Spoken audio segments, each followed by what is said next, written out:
Hello friends. आप लोग online form भरते हैं, ऑनलाइन परीक्षा देते हैं, यहाँ तक कि जो है परीक्षा परिणाम को भी ऑनलाइन चेक करते हैं। आखिर ये होता क्यों है? आज हम इस नए टॉपिक के बारे में जानेंगे। इम्पोर्टेंट टॉपिक है। तो ये होता है ई प्रशासन के द्वारा। इसको ई गवर्नेंस भी कहते हैं। प्रत्येक नागरिक तक इलेक्ट्रॉनिक प्रणाली इंटरनेट द्वारा सरलतापूर्वक सरकारी सेवाओं, सूचनाओं और प्रशासनिक गतिविधियों की जानकारी उपलब्ध करवाना ही ई गवर्नेंस या ई प्रशासन कहलाता है। 15 अगस्त 15 अगस्त 2000 को सरकार ने सूचना प्रौद्योगिकी मंत्रालय में ई गवर्नेंस केंद्र की स्थापना की ताकि सरकारी काम में तेजी, पारदर्शिता और उत्तरदायित्व एवं संवेदनशीलता लाई जा सके। ई गवर्नेंस के क्षेत्र में भारत की मुख्य संस्था है एनआईसी, जिसको नेशनल इंफॉर्मेटिक्स सेंटर। केंद्र और राज्य सरकारों को आईटी के क्षेत्र में सेवाएं उपलब्ध करवाता है। इसका राष्ट्रव्यापी नेटवर्क जो है NICNET कहलाता है, जो केंद्रीय विभागों को राज्य तथा जिला स्तरीय कार्यालयों से जोड़ता है। यह एनसेट INSAT उपग्रह प्रणाली पर आधारित है। ई गवर्नेंस के उपयोग किस किस में इसका उपयोग होता है?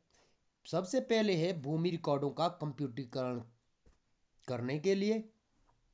इसके द्वारा भूमि रिकॉर्डों का कंप्यूटरीकरण किया जा रहा है। परिवहन के क्षेत्र में वाहनों के पंजीकरण, परमिट, लाइसेंस आदि जारी करने के लिए। ऑनलाइन फॉर्म, ऑनलाइन परीक्षा परिणाम जानने में भी इसका व्यापक उपयोग होता है। सरकारी कार्य और निर्णय आदि की ऑनलाइन जानकारी उपलब्ध करवाना। नागरिक इस माध्यम से अपने सुझाव, शिकायत आदि भेज सकते हैं।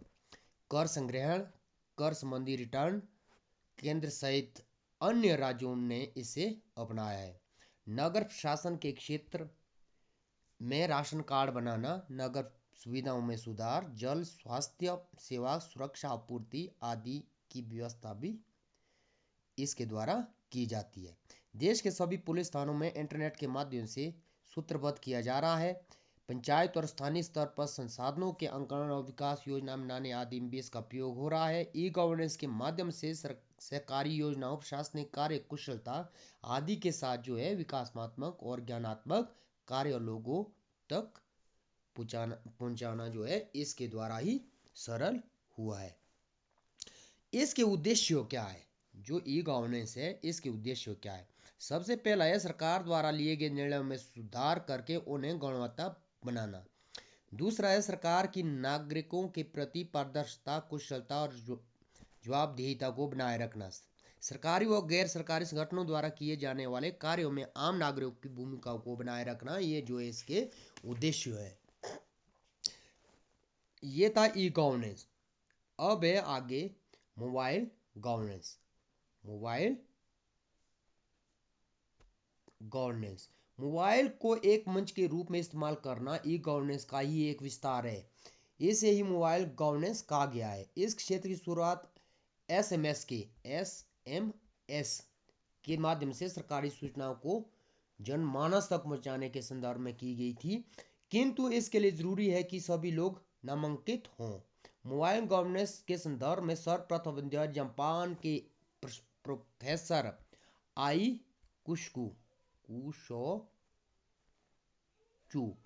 ने किया था। कहाँ का था? ये जापान का था। मोबाइल गवर्नेंस के लाभ है व्यय में कमी, कार्यक्षमता, तीव्र कार्य संपादन तथा अधिक लोगों तक पहुंच। राष्ट्रीय गवर्नेंस योजना सरकारी सेवाओं की नागरिकों तक पहुंच को संभव बनाने के लिए भारत सरकार ने सूचना प्रौद्योगिकी मंत्रालय द्वारा इस परियोजना का शुभारंभ जो है जून 2006 में किया था। इसके तहत जो है सभी प्रोजेक्टों को केंद्र, राज्य और स्थानीय स्तर पर लागू किया जाए। यह राष्ट्रीय ई गवर्नेंस योजना, इसको जो है NEGP भी कहते हैं। ई जिले, यो ई गवर्नेंस के तहत एक मिशन मोड योजना है जिसका लक्ष्य है एनईजीपी के तहत, यानी कि राष्ट्रीय ई गवर्नेंस योजना के तहत उच्च मात्रा वाली सेवाओं को कंप्यूटरीकरण के तहत जो है लाना है। ई कोर्ट, ई सेवा, क्लाउड कंप्यूटिंग, डिजी लॉकर आदि ई गवर्नेंस की प्रमुख पहल है। जैसे डिजी लॉकर है, जो है क्लाउड कंप्यूटिंग है, ई सेवा है, ई कोर्ट है, ये जो है ई गवर्नेंस, ये ई गवर्नेंस की जो है प्रमुख गवर्नेंस की जो है प्रमुख पहल है। तो आज की वीडियो में बस इतना। धन्यवाद।